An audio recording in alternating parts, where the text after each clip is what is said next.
Okay, so parami na po ng parami mga tugtugan dun sa banda namin. That's why kailangan kong pumarito uli sa likuran, no? Para at least kahit papano medyo peaceful. Less noisy, kumbaga, no? Okay, so ito pong pag-aaral natin to, I just want to go straight, you know, doon sa pinakapuso ng ating pag-uusapan. Yung presensya ni Jesus sa bawat believers. Napakahalaga po niyan.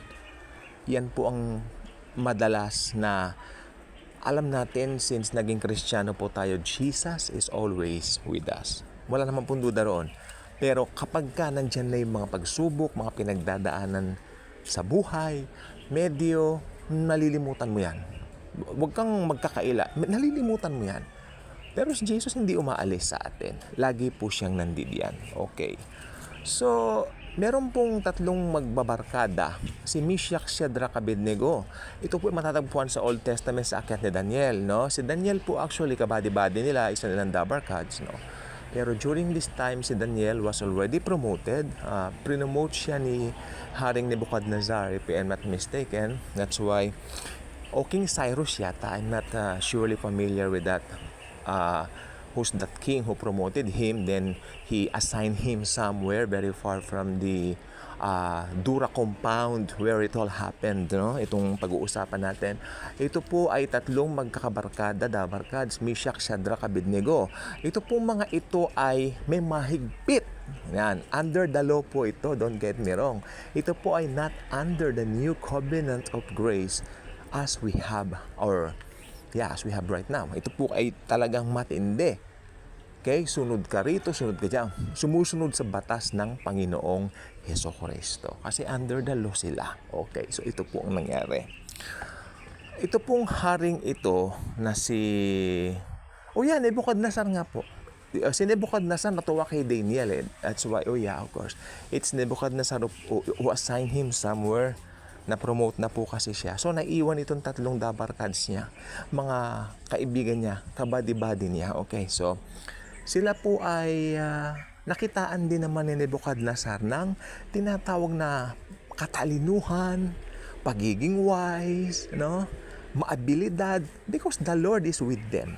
Ayun po ang pinaka numero unong makikita po natin na main reason why nag-excel sila sa lahat ng kanilang ginagawa. Tandaan po niyo, if you belong to Jesus, mag-excel ka sa lahat ng ginagawa mo. We excel in everything we do. Yes, nandiyan si Taning, kumukontra, gumagawa ng paraan para i-distract tayo, but still, Jesus is still and always be with us. Yan, okay, so maganda po yan. Okay, nung nakikita ni Nebuchadnezzar that these three young men, mga teenagers po, ay talaga nag-excel, malaki ang paghanga niya sa tatlo. Actually, binigyan niya ito ng kanya-kanyang mga assignments sa kanilang mga nasasakupan niya all that, no? Until one day, itong si Nebuchadnezzar, punong-puno kasi ng pride ang haring ito. Full of pride si Nebuchadnezzar. Sabi niya, ito na ang aking mga na-achieve. Sabi niya, I have a lot of achievements already. So, karapat dapat lang, ayan, sabi niya sa sarili niya, magpapagawa ako ika ng mataas kong rebulto. So, nagpalilok siya ng kanyang rebulto. Mostly, gawa po siguro sa kahoy na malaki, no? O bronze, whatsoever, hindi natin alam. Pero isa lang pong sigurado, rebulto niya yon. Okay. At nagpa-instruct siya din sa kanyang mga satraps. Mga satraps means, ito yung kanyang mga alila, mga alipin. Sabi niya, sabihin mo sa buong nasasakupan ko na kapag ka narinig nila yung kling, kling, kling, parang bell, no? Lahat luluhod at sasamba dito sa aking larawan. Wala po ba kayo napapansin? Yan ang magiging, ito po ay anino nung mangyayari sa Great Tribulation doon sa Antichrist. Ipapasamba ng Antichrist yung kanyang rebulto sa pamamagitan ng false prophet na kanyang uutusan. So, talagang may parallels po, ano? Okay, balik po tayo dito sa pangyayaring ito sa tatlong magkakaibigan nila sila, Shadrach, Meshach, Abednego. So, ito po, no? Sabi niya, lahat ng makakarinig ng kling, kling, kling, they should fall down and bow their heads. dito sa aking rebulto. Yan. Narinig ito ng tatlo. So, sabi nila, kay Jesus lang kami sasamba. No, napakaganda, no? Okay. So, right after that, nag-umpisa na. Kling, kling, kling. Nagluhuran lahat. Yan. May nakita sila. Sandali po, mahal na hari. Kanya kay Nebuchadnezzar. I think may nakatayong tatlo. Hindi naluhod. Hindi sumunod. Hindi ka pinasawa, mga pasaway. No? Dinedma ka. Okay. Sino yun? Kanya. Si Shadrach, si Meshach, Abednego. Kanyang ganon. Pumuntahin dito. Punta naman. Oh. Bakit kayo hindi lumuhod sa ribultong pinagawa ko? Sabi nung tatlo, sorry, mahal na hari. Sa Panginoong Hesukristo lang kami luluhod. Kahit magalit kayo sa amin, kay Jesus lang kami luluhod, sabi niya. Wow, di ba? So anong lesson natin dito? Sa atin, mga Kristiyano, kay Jesus lang tayo sasamba at luluhod. Di ba? Hindi sa mga kung ano-ano diyan. So ayun na nga, nagkalit ngayon itong hari na si Nebuchadnezzar.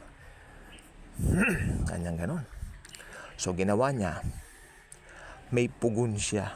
Alam niyo yung pugon? Pinapainit doon yung mga di ba mga tinapay, yung mga pandesal, pag bumibili tayo doon sa pugon, ito po ay anong tawag dito, idinaraan, no? Ayan. Pasaway. Yan ganon. Itapon sila sa pugon. Alam niyo po ba, sabi ni Nebuchadnezzar, sandali. Painitin niyo pala yan ng 7 ulit.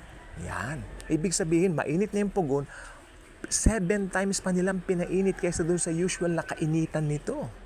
Kaya ang nangyari, nung kukunin na itong tatlo para itapon nga po sila sa pugon, ang nangyari, yung mga magtatapon sa kanila sa pugon, sila ang nangamatay sa sobrang init. Pero yung tatlo, tinapon sila sa loob. Ayan. Sabi ni Nebuchadnezzar, dedo na kayo, tegi na kayo. Ayan.